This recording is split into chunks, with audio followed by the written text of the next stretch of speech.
Nascida em Salvador, ela é uma lenda do esporte brasileiro com uma carreira internacional de sucesso no tênis. Foi a número 1 do ranking brasileiro por 11 anos consecutivos, se tornou heptacampeã mundial master e é conhecida por suas conquistas tanto nas quadras quanto fora delas.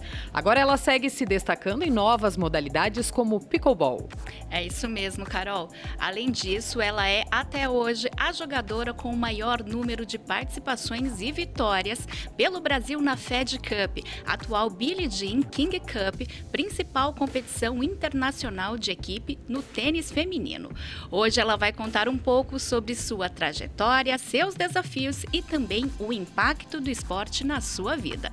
O SampaCast de hoje recebe a ex-tenista profissional brasileira, Patrícia Medrado. Eu fui me deixando levar pela competição, pelo treino, pelo gosto mesmo, claro e objetivo do esporte em si, né? Não tinha grandes sonhos de me tornar a melhor do mundo ou qualquer coisa assim. Eu fui me deixando levar e fui melhorando, né? Então, no segundo campeonato brasileiro que eu participei, eu venci. Gostava tanto que eu não me sentia tão obrigada, né? Fazia já parte de mim, de uma disciplina que eu me impus naturalmente, assim, pelo anseio de melhorar a minha performance sempre. Existia um circuito aqui no Brasil, né, que chamava Copa Santista, que era realizado no início do ano. Então eu voltava todo ano e felizmente eu ganhava a maioria deles, né? De 7 anos foram realizados, eu ganhei 5, né? Lá na Bahia, por exemplo, quando eu voltei do Pan-Americano, eu dei uma volta olímpica num dia de jogo de futebol. Eu e um jogador baiano que fez parte da seleção de futebol, nós demos a volta mostrando medalha, coisa e tal, num dia com aquele estádio lotado. Bom dia, boa tarde, boa noite. Eu sou a Carol Câmara e este é o SampaCast, podcast oficial da Rede Câmara São Paulo. E ao meu lado hoje, minha amiga Heloíse Ramada. Tudo bem, Elo? Tudo bem, Carol? Oi, São Paulo. Oi, Brasil. Estou muito bem e muito empolgada também com esse episódio, porque hoje a gente recebe a Patrícia Medrado. Muito bem-vinda. A satisfação é enorme estar aqui, Carol, Elo. Obrigada pelo convite, participar aqui do SampaCast. Bacana. Patrícia, para a gente começar, você nasceu em Salvador, né? Mas depois se mudou para São Paulo para se profissionalizar no tênis. Queria que você contasse um pouquinho da sua infância em Salvador e como que foi essa mudança, se o que te motivou mesmo foi só o tênis. Foi uma linda infância, né? Praia, Salvador, né? E eu sempre fui uma criança muito ativa, né? E adorava atividade física, esporte, jogava futebol, tênis de mesa, até que uma tia minha que morou muitos anos em Londres, né? E Londres, a Inglaterra, é o berço do tênis, né? Jogando frescobol com ela na praia, né? Que é um esporte muito praticado lá pelos baianos e por quem gosta de praia. Então ela achou que eu levasse jeito para coisa e me levou para o clube, né? Na época, Salvador tinha 7 quadras apenas, né? 4 no meu clube, a Associação Atlética da Bahia, e mais 3 no Baiano de Tênis. E era só isso. Ainda assim, né? Me aventurei ali no esporte, comecei a dar minhas primeiras raquetadas, morava um pouco longe, parei. E aí, finalmente, quando eu me mudei para um pouco mais perto do clube, aos 12 anos, nunca mais parei. Até hoje. E como que foi esse processo, né? Esse descobrimento, né, no tênis, né? Você falou que sempre gostou muito de esporte. Como que foi? Quando você entendeu que o tênis era aquilo que realmente te fazia brilhar os olhos? Olha, eu fui me deixando levar pela competição, pelo treino, pelo gosto mesmo, claro e objetivo do esporte em si, né? Não tinha grandes sonhos de me tornar a melhor do mundo ou qualquer coisa assim. Eu fui me deixando levar e fui melhorando, né? Então, no segundo campeonato brasileiro que eu participei, eu venci em Joinville, na idade de 13 a 15. E a partir daí o tempo foi passando. De repente, quando eu fui jogar o Sul-Americano na Bolívia, defendendo o Brasil. Daqui a pouco eu já fui convocada para o Pan-Americano no México em 75, trouxe de lá uma medalha de prata. E óbvio que esporte está muito ligado à competição, a vitórias, né, as alegrias, aquela adrenalina, o cortisol que você libera aí no organismo. E eu fui me deixando levar, assim, por amor mesmo ao esporte, sem entender que algum dia eu poderia me profissionalizar. E a gente sabe que seu pai teve um papel fundamental na sua vida, te incentivou até nas faculdades, né? Você fez educação física, fisioterapia. Quais foram os ensinamentos dele, os incentivos dele que você carrega até hoje, Patrícia? Foram muitos, né? Porque foi muito interessante, né? Porque eu tinha um braço, né? Um lado, uma tia que me puxava para o esporte, né? Muito me incentivou. Ela colecionou recortes de jornal. Eu tenho, assim, álbuns de cada ano da minha carreira. Como profissional, né, como amador e depois como profissional, e por outro lado meu pai também me puxando para o outro lado dos estudos, né? Ele faleceu como diretor da Faculdade de Filosofia da Bahia, né?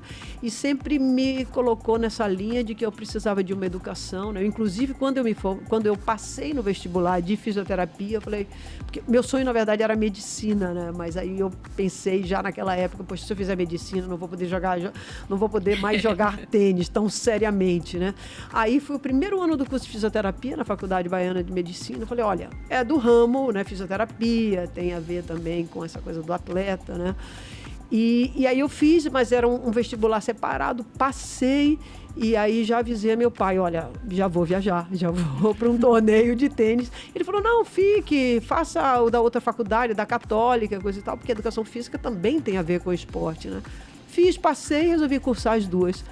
E foi a minha sorte, né? Porque a educação física eu uso muito. Fisioterapia eu precisaria me atualizar, né? Mudou muito daquela época, né? Mas a educação física, eu hoje em dia no meu pós-carreira, né? Como coordenadora de vários programas e tive academia, coisa e tal, depois que foi criado o Conselho Regional de Educação Física, foi muito importante essa minha formação.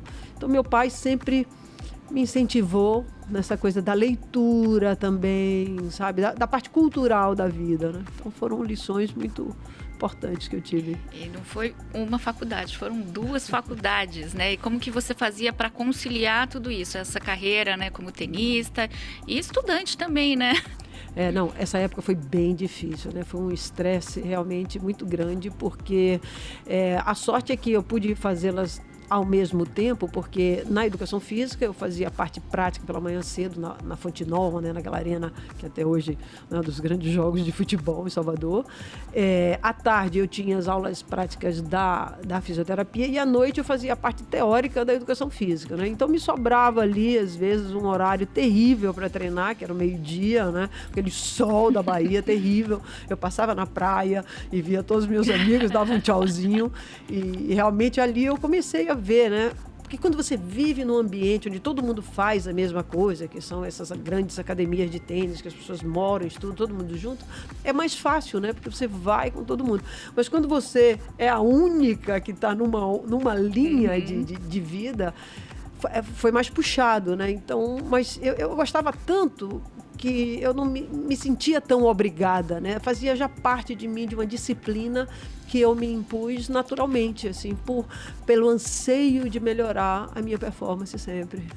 E Patrícia, com 19 anos, você decidiu se dedicar totalmente, né, integralmente ao tênis. Como que foi esse seu processo, né, de mudar a sua rotina, deixar algumas coisas de lado para se dedicar integralmente ao tênis, sair da sua zona de conforto para virar profissional mesmo? Foi interessante, porque eu me formei muito cedo, né? Ainda por cima, meu aniversário é em novembro, eu nasci em novembro, né? Então, e eu estava adiantada um ano, porque eu entrei junto com minha irmã, que é um ano mais velha, né? Então eu já estava super adiantada. Quando eu me formei, eu tinha 19 anos. E ali eu lembro da dica do meu pai, bom, você agora pode seguir viajando, porque eu já estava nessa ocasião viajando todas as férias de verão, eu ia para os Estados Unidos, jogava um circuito lá, e no meio do ano eu ia para a Europa e jogava os torneios europeus, né? E daí ele me falou, olha, você agora pode trabalhar nas áreas específicas que você se formou e seguir viajando uma vez por ano. E daí eu me lembro de ter dito para ele que eu almejava algo melhor para mim, né? E que eu queria realmente jogar tênis. Então essa foi uma grande decisão ali da minha vida. E ele, por outro lado, também me apoiou, disse, se é isso que você quer, né? Então eu passei a me dedicar, mas a essa altura eu já sabia que o tênis era um meio de sobrevivência, né? Porque no início isso eu desconhecia, porque essa grande transformação do tênis foi no início da década de 70, né? Quando as mulheres, porque até 68 o tênis era amador, em 70, a partir dessa época, houve muita discriminação. Quando o tênis passou a ser profissional, a diferença de premiação entre homens e mulheres era gigantesca, chegou a ser 9 vezes. Aí as mulheres se rebelaram, formaram o próprio circuito, largaram o establishment, né, o sistema, e aí criaram um próprio circuito e foram apoiados por um patrocinador, coisa e tal. Então foi mais ou menos nessa época que eu também comecei a jogar esses torneios. Patrícia, e você está falando um pouquinho sobre essa questão de como era o tênis, mas explica melhor para a gente, né? Quando você começou, né, a sua carreira, como que era esse cenário? A gente vê hoje já o tênis como um esporte já muito consolidado, mas como que foi todo esse período? Como era naquela época? Nossa, o tênis era um esporte elitizado, até como hoje é considerado aqui no Brasil, né? Porque para jogar tênis efetivamente você precisa ser sócio de um clube ou alugar uma quadra numa academia, né? E a realidade naquela época era só de ser sócio de clube mesmo, né? E as notícias não chegavam, o esporte não era divulgado. Muita gente até me pergunta, quem foi seu ídolo? Eu não tive ídolos, né? Era realmente o amor pelo esporte em si mesmo, pela vontade de suar, de competir, de jogar, de brincar, né? Sempre com esse componente da ludicidade. Então, hoje em dia, não. Hoje, o tênis é um dos esportes mais bem pagos do mundo, né? Você vê na última lista que fizeram recentemente, das 10 atletas mais bem pagas do mundo, 9 eram tenistas, né? E uma jogadora de futebol americano. Então, o tênis tomou uma proporção gigantesca, que começou justamente com essa luta aí pela independência também das mulheres, né? Então tem o circuito masculino, feminino. Então o tênis cresceu de uma forma absurda. Mas naquela época era um esporte muito pouco conhecido, né? 7 quadras, você vê uma capital como Salvador com 7 quadras de tênis, né? Então os professores de clube, né? Sem contato com metodologias, não existia também muito esse conceito da preparação física, né? Então, era uma outra realidade. Patrícia, você falou também daquele começo, né, Elô? Que as mulheres tiveram que brigar para aumentar a premiação. Hoje em dia, a premiação entre mulheres e homens, ela é equiparada ou ainda existe uma diferença? No circuito mundial existem 4 torneios de grande importância, que são chamados os Grand Slams, né? Isso graças a uma luta das mulheres por igualdade de premiação, eles premiam exatamente igual. E desde 1973, quando começou o US Open, né, que é o torneio que é o maior dos Estados Unidos e do mundo. E agora, os circuitos, eles têm ainda alguma diferença, né? Mas é impressionante como evoluiu. Agora mesmo existe também no final do ano um evento chamado o Finals, né, que reúne as 8 melhores do mundo, e a Arábia Saudita comprou o evento com premiações de mais de 6 milhões de dólares sendo distribuído para 8 jogadores de simples e 8 duplistas, né? Então, impressionante a evolução do esporte. E a questão também do preconceito com as mulheres, né?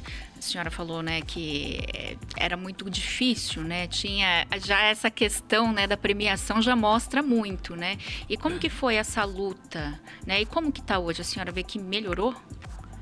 Sim. Eu acho que hoje em dia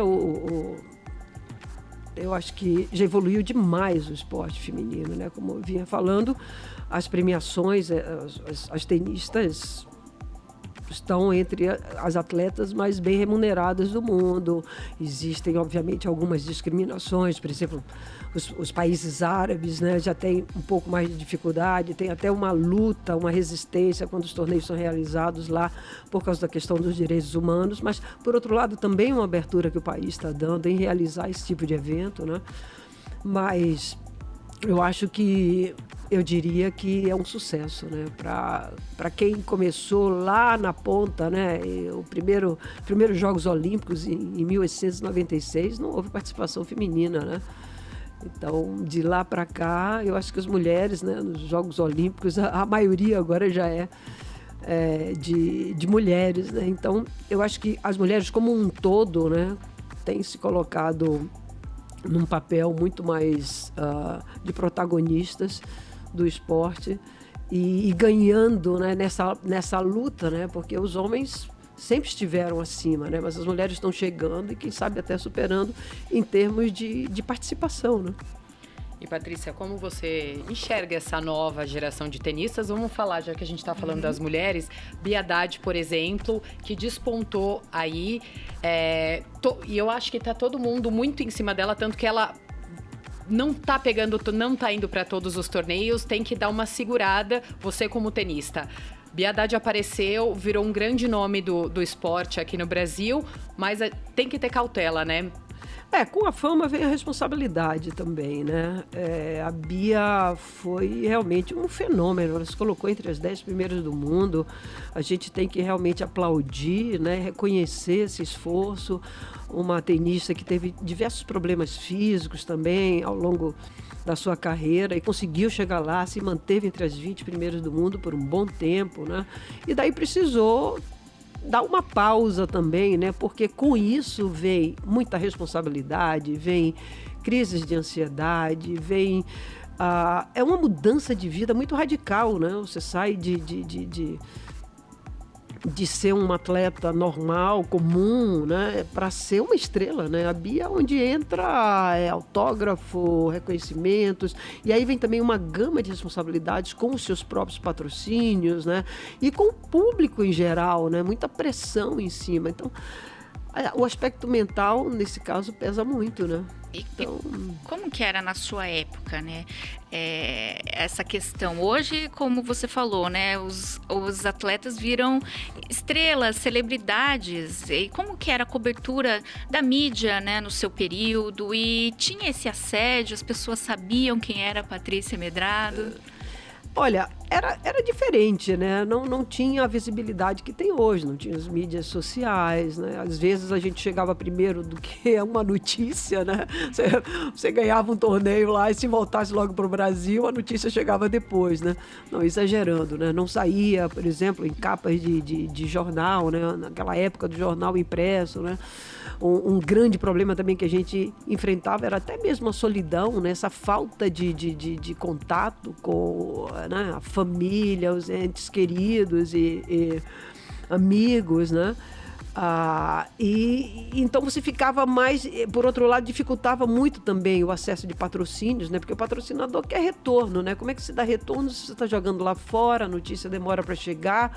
A gente vivia uma outra época, vivia à base de carta, de telegrama, né? Fax. Então foi toda uma evolução, né? Mas o esporte também se desenvolveu muito nessa época. Eu estou falando da época da Martina Navratilova, da Chris Evert, da Billie Jean King, que foram jogadoras excepcionais que sobreviveram e ficaram conhecidas no mundo todo.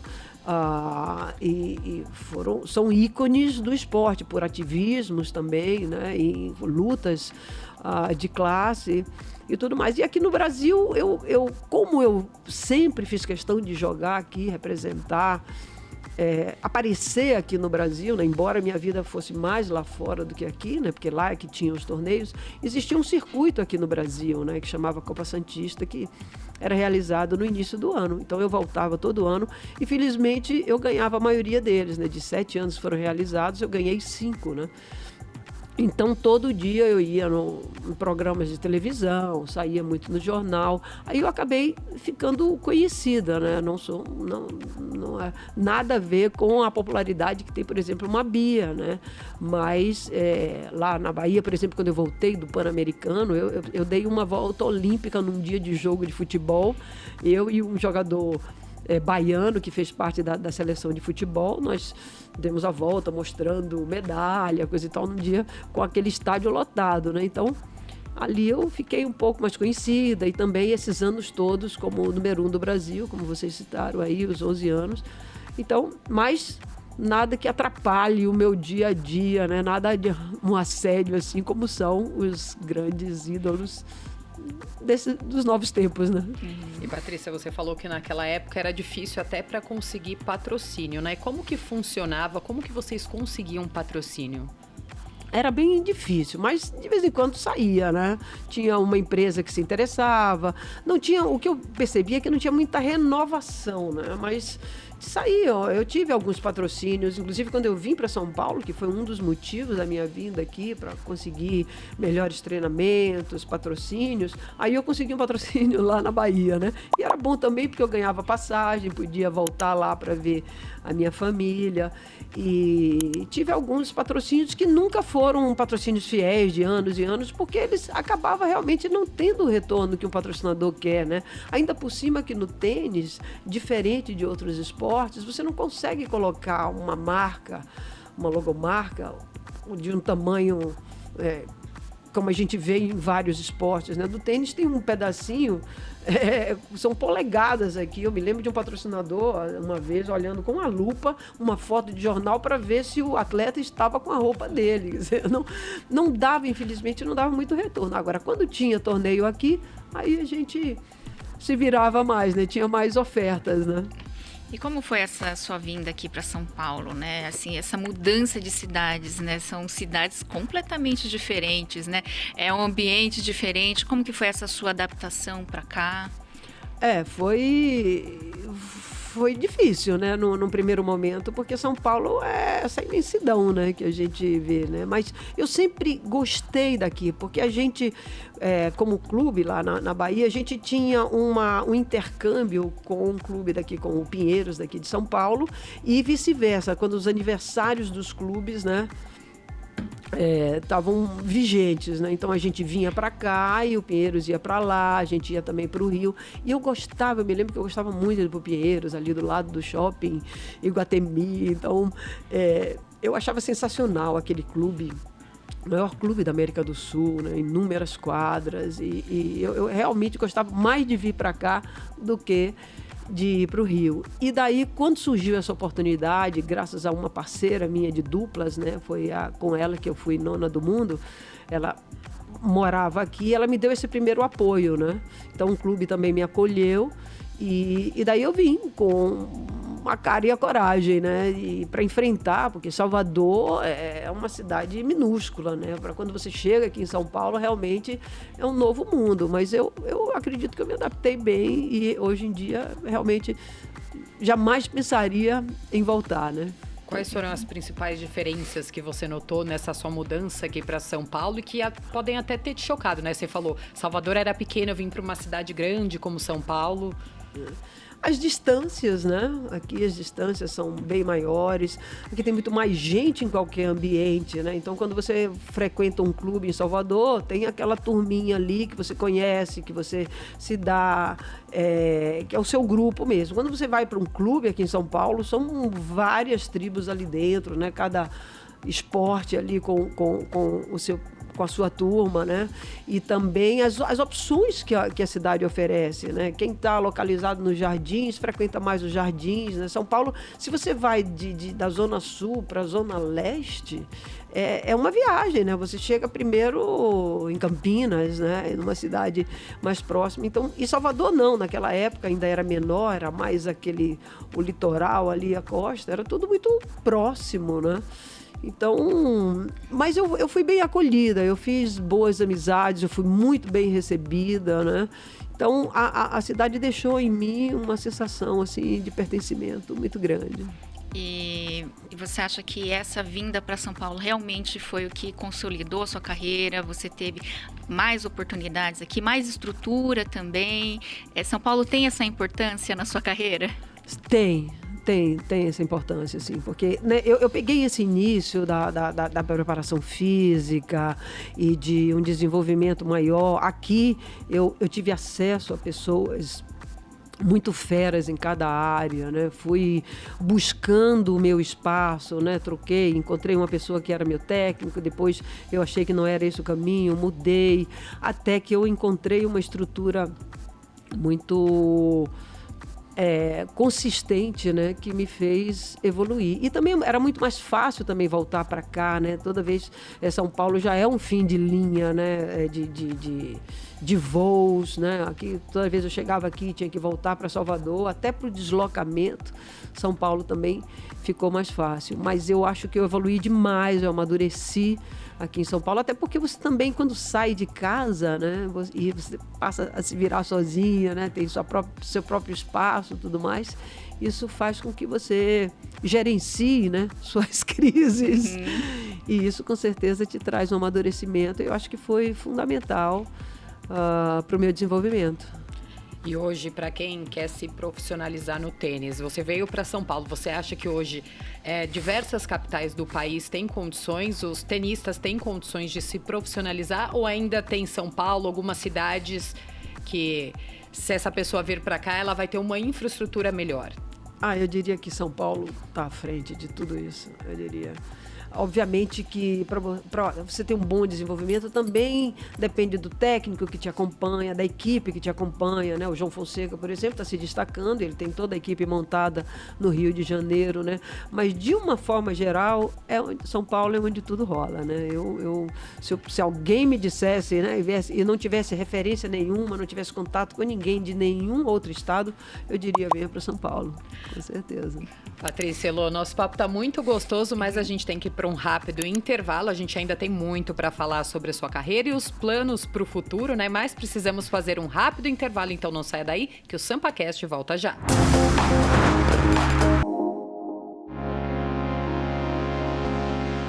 E foi o meu melhor ano ali em 82, né, quando eu cheguei à 48ª do mundo.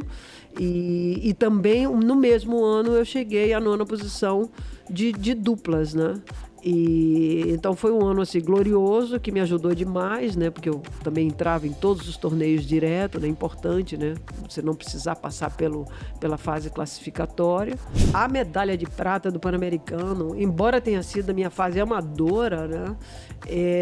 Eu considero a mais importante. Representar o Brasil foi muito importante, né? Foi inclusive porque também a gente participou desse movimento de retorno do Brasil a essa competição, né? Eu cheguei a representar o Brasil junto com a Maria Esther Bueno, que é o maior nome que a gente tem do tênis nacional, né?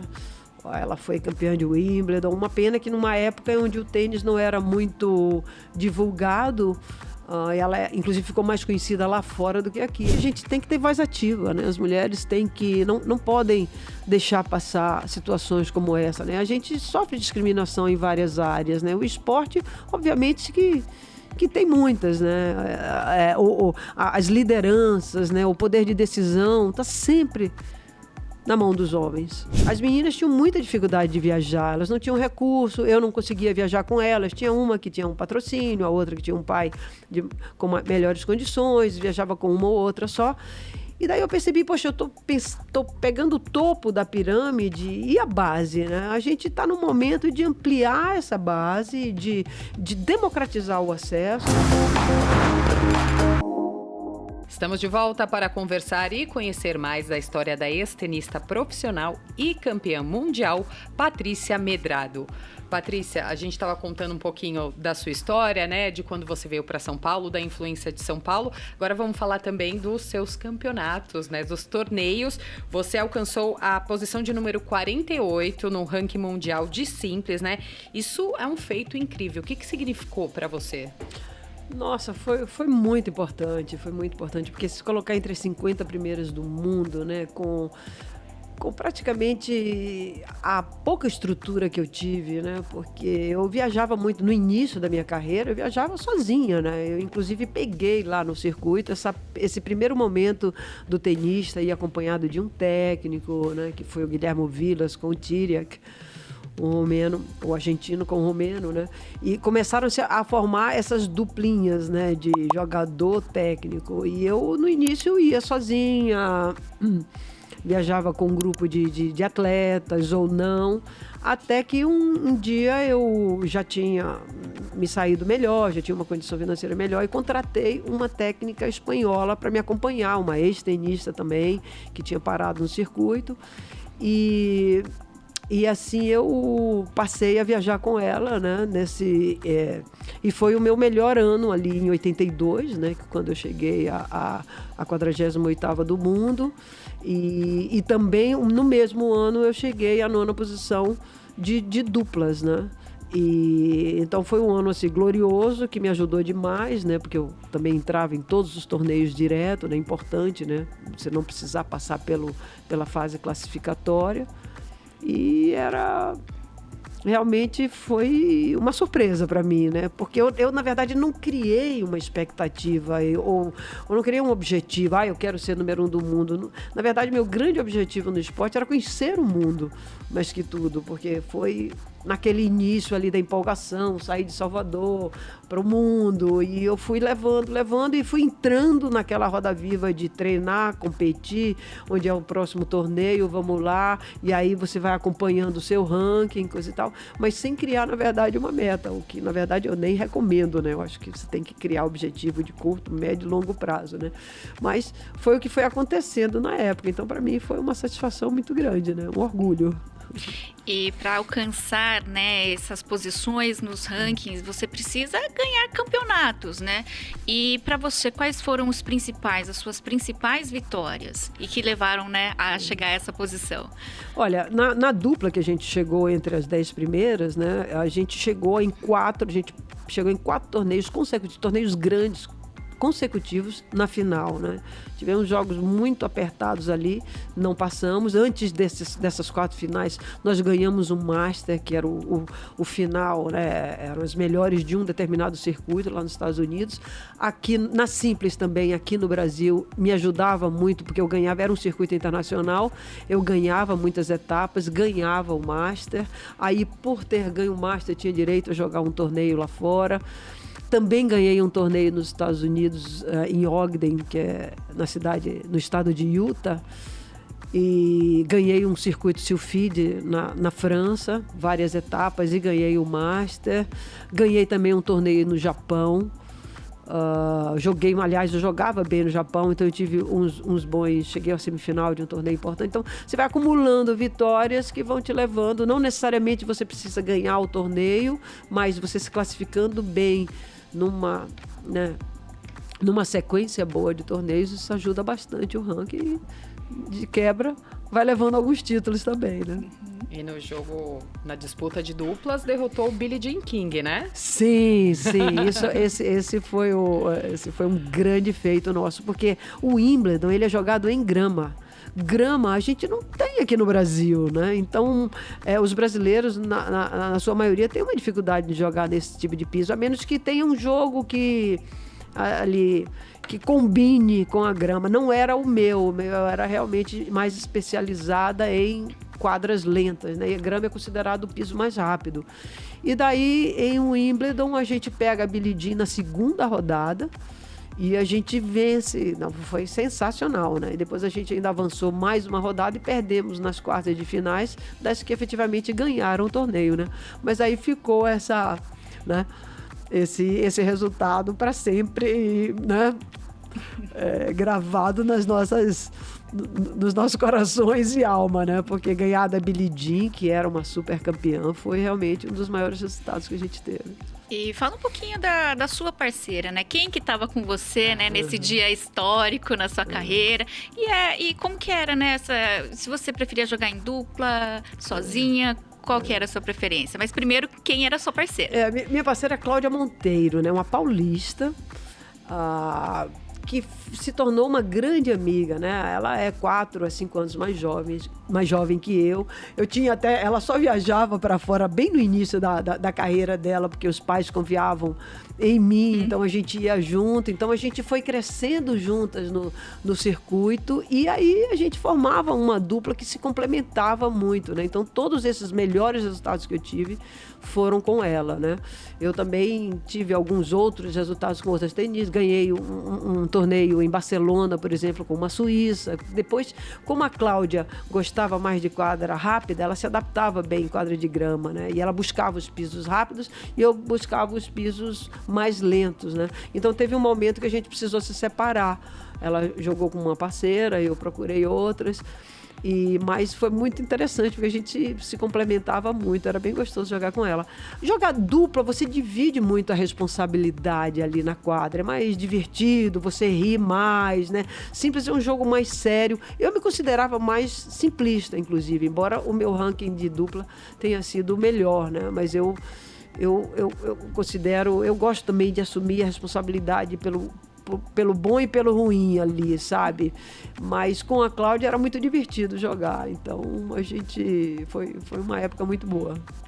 Patrícia, em 1975 você foi medalhista de prata, né, nos Jogos Pan-Americanos e ao longo da carreira foi pentacampeã da Copa Santista Internacional. Como foi essa experiência, né, de ganhar esses torneios e o que essas vitórias representaram na sua carreira? Olha, a medalha de prata do Pan-Americano, embora tenha sido a minha fase amadora, né, eu considero a mais importante. Porque primeiro que eu fui assim, sem nenhuma expectativa, né? Eu fui lá representando o Brasil, porque eu ganhei pela minha classificação, né? Eu era das melhores já, porque desde 1974 foi que eu ganhei o primeiro brasileiro de adulto, né? Então eu tinha 17 anos, já era melhor do Brasil. Aí eu fui para o Pan-Americano no ano seguinte, mas era muito forte, né? Ali o Pan-Americano tem Estados Unidos, né? Cuba, enfim, tinham países, Canadá, então eram países fortíssimos, né? E eu saio, e eram grupos, né, onde todos jogavam contra todos, né? E eu perco aí, nessa primeira fase do grupo, eu perco de uma americana. E eram 3, né? Cada uma num grupo separado. E daí eu me classifico como a segunda do grupo e caio de novo com ela na semifinal, numa diferença de poucos dias, e daí eu venço, né? Então eu venci uma tenista que eu tinha perdido poucos dias antes. E aí foi, né, totalmente inesperado, né? Então, E daí eu subi ao pódio lá, porque depois eu perdi a final. Mas a final eu não tive chance de ganhar. Eu joguei com uma tenista americana, universitária. E naquela época, os jogadores que vinham de universidade, eles vinham muito maduros, né? Eles vinham com um treinamento sensacional, porque nos Estados Unidos a faculdade é tão boa quanto sejam seus atletas, né? É isso que dá fama, né? Então eles investem demais. Então todo mundo estuda, tem toda a estrutura para jogar torneio, preparação física, treinamentos, tudo encaixadinho ali, horário de estudo, horário de treino, horário de viagem. E você amadurece porque você também mora ali na faculdade, né? Nos campings. Então eu não tive chance nenhuma na final. Mas o fato de eu ter chegado à final, quer dizer, foi uma derrota que no fundo foi a minha maior vitória, né? Ter chegado à final e subido ali no pódio, ali no 2, foi realmente um feito inesperado e que eu considero melhor. E como que é, né? Fala pra gente, o sonho de todo atleta é representar o seu país, né? Subir no pódio, independentemente da posição, né? E como que é realmente isso? É demais, né? Porque já o tênis é um esporte muito individual, né? Então, quando eu estou lá fora jogando um torneio, é uma brasileira que por acaso está ali. Eu posso até cair contra uma outra brasileira se o sorteio assim for feito, né? Mas quando você joga pelo seu país, está representando uma nação, né? Ali já não é mais a Patrícia, e sim uma atleta do país, né? Então isso dá uma sensação de, né, tá levando aquela bandeira enfim, subir ao pódio. Foi sensacional, né? Tanto é que eu representei o Brasil, né, 14 anos, na Billie Jean King, como vocês leram lá no início, que é um torneio de equipe que também traz esse sentido, né? Você se une com outros. E tem muito pouco isso no tênis, sabe? Porque a maioria dos torneios é individual. Você vai como atleta, leva lá a sua bandeirinha, mas você é aquela atleta. Não é um atleta daquele país, entendeu? Então é um pouquinho diferente. Então, quando tem essa questão de defender uma equipe, de defender o seu país, tem um sabor especial, isso sem dúvida. E, Patrícia, como a gente já falou também, você foi a número 1 do ranking brasileiro, né, durante 11 anos consecutivos. E você também tem um maior número de participações, né, e vitórias pela seleção na atual Billie Jean King Cup. Eu queria que você falasse pra gente um pouquinho, né, o que isso representa para você e qual o impacto que você acha que a sua história teve no tênis brasileiro. Então, representar o Brasil foi muito importante, né? Foi, inclusive, porque também a gente participou desse movimento de retorno do Brasil a essa competição, né? Eu cheguei a representar o Brasil junto com a Maria Esther Bueno, que é o maior nome que a gente tem do tênis nacional, né? Ela foi campeã de Wimbledon. Uma pena que numa época onde o tênis não era muito divulgado, Ela, inclusive, ficou mais conhecida lá fora do que aqui, mas a Maria Esther Bueno, ela tem um currículo, né, já falecida, mas ela tem um currículo no tênis assim, inigualável. E eu tive a oportunidade de jogar com ela, representando o Brasil em algumas ocasiões. Depois o Brasil parou de mandar equipe. Daí, junto com a Cláudia, a gente pediu que o Brasil nos inscrevesse, a gente foi por conta. E daí, com isso, o Brasil voltou a participar dessa competição, né? E daí, ao todo, foram 14 participações. É muito bacana você estar ali, né, como jogadora, como capitã, né? Teve um ano que, quando eu parei de jogar, inclusive, eu me ofereci para ajudar a confederação e fui atrás de patrocínios. A gente conseguiu um patrocínio para que levasse a equipe brasileira para uma das etapas, que foi no Japão, né? Então, eu tenho aí um papel em cada uma dessas etapas do tênis, como jogadora, como capitã, como também ajudando, né, nessa questão de viabilizar a ida da equipe, né? Então, eu olho para trás e vejo que deixei aí, pontuei, né? E também liderei um boicote também no Brasil, por causa dessa diferença de premiação. Por causa disso, acho que as premiações naquela época nunca se igualaram, até hoje nunca se igualaram, mas não deixaram de ser um quinto, como foi quando eu resolvi boicotar junto com as melhores tenistas, né? Então, eu considero essa minha participação na história do tênis assim, relevante em vários aspectos, como jogadora, como uma pessoa de opinião, uma pessoa de princípios, e que vai lutando para a melhoria do tênis como um todo. Esse legado, né? A gente falando de legado, né, Carol? Essa luta, né, que você travou junto com as outras tenistas, né? Eu fui procurar essa história, achei assim incrível, né? De você falar, eu nem ligava muito para os valores, até o dia que você foi lá, viu e falou, pera lá, né? Não tá certo isso. E você foi atrás de cada uma delas e falou assim, não dá, do jeito que tá, não dá, né? Você acha que essa sua luta também, né? Não só pro tênis, mas eu acho que pro esporte em geral, para as mulheres, também é um grande legado. Conta pra gente essa história. Sim, eu acho que a gente tem que ter voz ativa, né? As mulheres não podem deixar passar situações como essa, né? A gente sofre discriminação em várias áreas, né? O esporte, obviamente, que tem muitas, né? As lideranças, né? O poder de decisão está sempre na mão dos homens, né? Então, eu batalho eternamente por isso, né? Não é só que as mulheres que têm uma participação maior de mulher, não, mas as mulheres têm que estar ali na frente também, decidindo. Eu fiz uma pesquisa na época da pandemia, lancei umas lives, né, resgatando a história do tênis feminino, e daí fiz uma pesquisa sobre as lideranças das federações, né? Nós temos 27 unidades federais, né? A gente tinha, acho que ainda 26 ou um número parecido de federações constituídas. E eu encontrei o nome de 3 mulheres na ocasião, 3 a 4, que estavam como vices e junto com outros vices, né? Então, quem decide acaba sendo sempre o homem, né? Então, a gente precisa, é uma luta constante de colocar mulheres em posição de liderança. Não é só abrir espaço aqui para que elas sejam técnicas, não, mas elas têm que mandar também. Então, também liderei o Comitê Esportes do Grupo Mulheres do Brasil, né? Por 4 anos, entregamos ano passado essa liderança, mas é aí. Então, quando eu encontro uma oportunidade, eu faço questão de pontuar. E, Patrícia, após a sua aposentadoria, né, você se dedicou à sua organização social, o Instituto Patrícia Medrado, que possui o programa Tênis nas Escolas e o Descobrindo Tênis. O que te motivou, né, a criar o Instituto, a criar esses projetos? A gente já falou, você comentou aqui que o tênis, infelizmente, a pessoa tem acesso, se é sócia de um clube, se aluga uma quadra, foi para se aproximar mesmo das comunidades, para mostrar que o tênis é para todo mundo?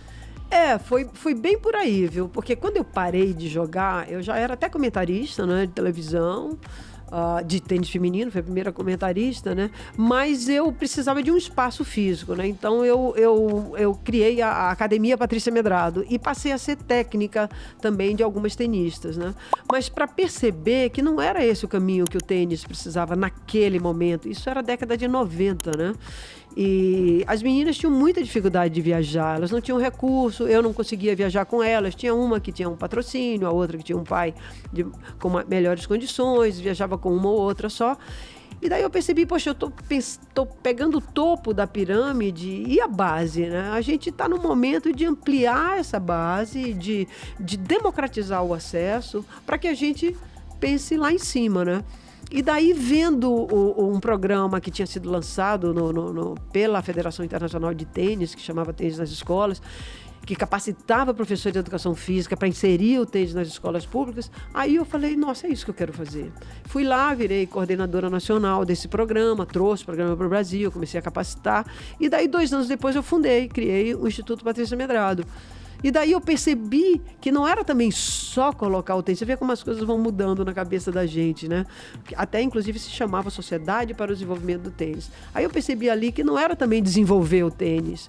Porque quando você começa a fazer trabalho social, a visitar a comunidade, a ter acesso a essas pessoas, você vê que é algo muito mais profundo que isso.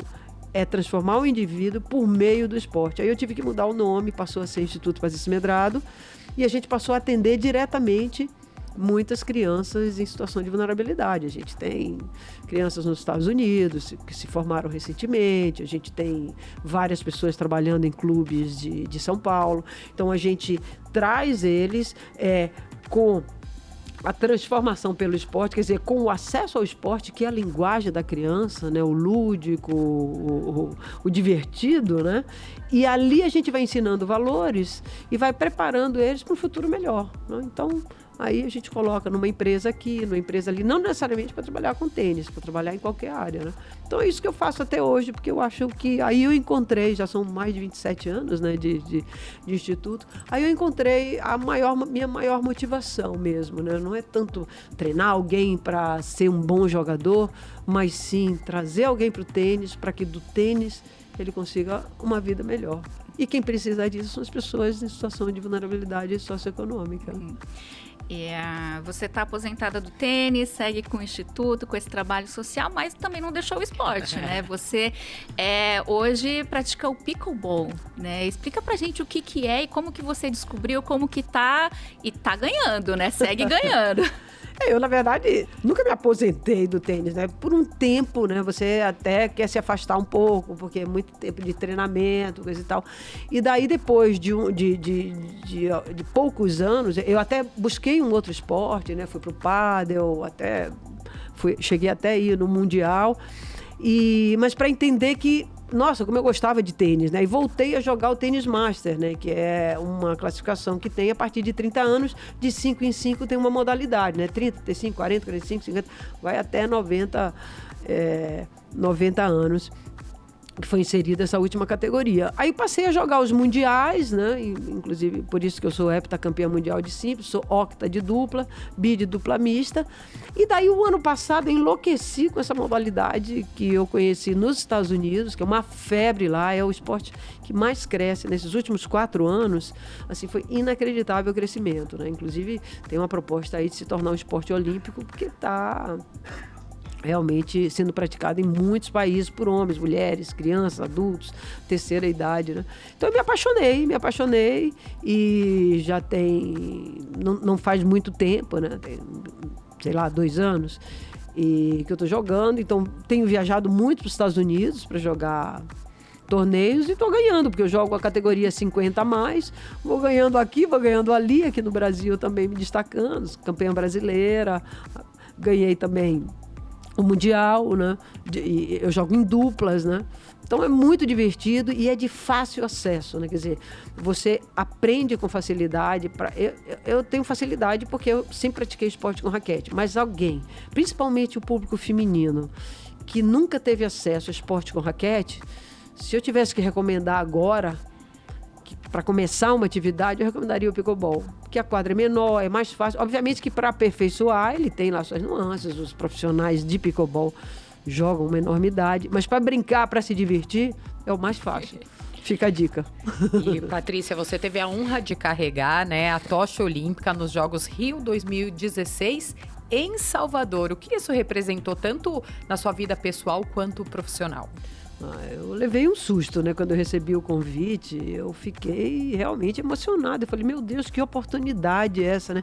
Aí é que você se dá conta, né? Do valor e da lembrança também, né? Do país, de te convidar. E principalmente em Salvador também, né? Porque, afinal de contas, foi lá que tudo começou, né? E aí eu peguei o trechinho final ali, peguei o farol da Barra ali, entregando... foi demais, foi demais. Realmente foi uma emoção que é indescritível, né? Tá lá a tocha lá, passo por ela ali, tá lá em casa. Então você passa por ela e se lembra aí, uma tocha linda, né? Com toda aquela representatividade, né? O país ali. Foi um momento único. E a gente, né, durante todo o programa, lembrando da sua carreira, né, de todo o seu legado. E qual é o recado que você deixa para quem pensa, né, em levar o esporte, né, como uma profissão, né, quem está começando ali na carreira? Olha, eu recomendo que enfrente os obstáculos, né? Porque em qualquer carreira, para ser o melhor, você vai ter que se sacrificar, né? O sacrifício, ele é inerente, né? Muita gente diz, não, vida de atleta é muito difícil. Eu falei, qualquer vida, você quer ser o melhor em alguma coisa, é difícil, é sacrificante. Mas é um sacrifício que acaba fazendo parte de você, né? Um tenista ou qualquer pessoa que não faça uma coisa de não vou fazer isso esses dias, vou dar um tempo, vai se sentir mal, porque entra no sistema, né? Você cria aquele objetivo. Então, a minha recomendação é que, se você acredita que pode, vá e tente, né? Porque se você desistir porque acha que é difícil, você vai se frustrar. Então, você tem que tentar. E aí, ver até onde você vai chegar. Aonde você chegar, vai ser aonde você poderia chegar. E é isso que importa, né? Patrícia, a gente está quase chegando ao fim do programa, infelizmente, né, Elo? Mas chegou o nosso momento de ping-pong com perguntas e respostas rápidas. Está preparada? Vamos ver. Qual que é o seu lugar preferido na cidade de São Paulo? Na cidade de São Paulo? Eu acho que o Ibirapuera. Parque do Ibirapuera. Já corri muito lá, fiz muita preparação física. Eu acho um lugar maravilhoso. Me sinto segura ali e é muito agradável. Se São Paulo fosse uma palavra, qual seria? Oportunidades. Defina esporte em uma palavra. Superação. Qual é o seu maior sonho para a cidade de São Paulo? Segurança. Se você pudesse voltar no tempo e conversar com a Patrícia pequena, qual seria o conselho? Siga as suas vontades. Você está no caminho certo. Relaxe, mas siga nessa linha que você escolheu. E qual é o seu conselho para o jovem de hoje? Pratique esporte. Largue um pouco o computador, largue um pouco os joguinhos, as mídias, pratique esporte. Não necessariamente atividade física, esporte, porque esporte, o jovem não pensa no que a atividade física pode ser benéfica, mas no esporte ele vai ter prazer. Ele vai liberar os hormônios da felicidade, serotonina, citocina, endorfina. E o que a Patrícia faz quando tem um tempo livre? Vou para a chácara. Eu tenho uma chácara em Santo Antônio do Pinhal, perto de Campos do Jordão. Ali tem os meus cachorros, minha quadra de tênis, agora de pickle. Deixa pra gente agora uma dica cultural ou esportiva, né, Carol? Exatamente. Bom, esportiva a gente já falou demais, né? Mas cultural, deixa eu deixar um filme. Vai. Assista Casa de Dinamite. Eu quero indicar esse filme porque tem a ver aqui com a casa de vocês aqui, né? Uma casa política, né? Ele trata de crise, da tomada de decisão em época de crise e do poder, né? Quando o poder tem que estar na mão certa, né? É um filme que traz muita reflexão. E, Patrícia, agora para a gente fechar com chave de ouro, né, Elô? Vamos deixar um espaço para você deixar um recado para quem está acompanhando aqui o programa. E pode falar diretamente para essa câmera. Puxa vida, para quem está assim... Olha, que viva seus sonhos, que viva a vida que vá atrás do que você pensa que você pode fazer. Não se acomode. batalhe e faça. Não seja espectador da vida, seja protagonista. Bom, infelizmente o programa chegou ao fim, né, Elô? Foi um bate-papo muito gostoso. Queria agradecer sua presença, sua companhia aqui. Patrícia, obrigada. Eu que agradeço. Muito obrigada pelo bate-papo, legal, bem bacana. E somos toda São Paulo, né? Espero que você retorne, né, Carol? Exatamente. Obrigada, viu, Elô, pela companhia. Sempre um prazer estar aqui, viu? Obrigada. E esse foi o SampaCast de hoje. Não deixem de acompanhar os conteúdos da Rede Câmara São Paulo pela TV Câmara, pelo portal da Câmara e também pelas nossas redes sociais. Não se esqueçam de se inscrever no nosso canal no YouTube para ficar por dentro de tudo. Rede Câmara São Paulo, sua conexão com a política da cidade. Tchau, pessoal.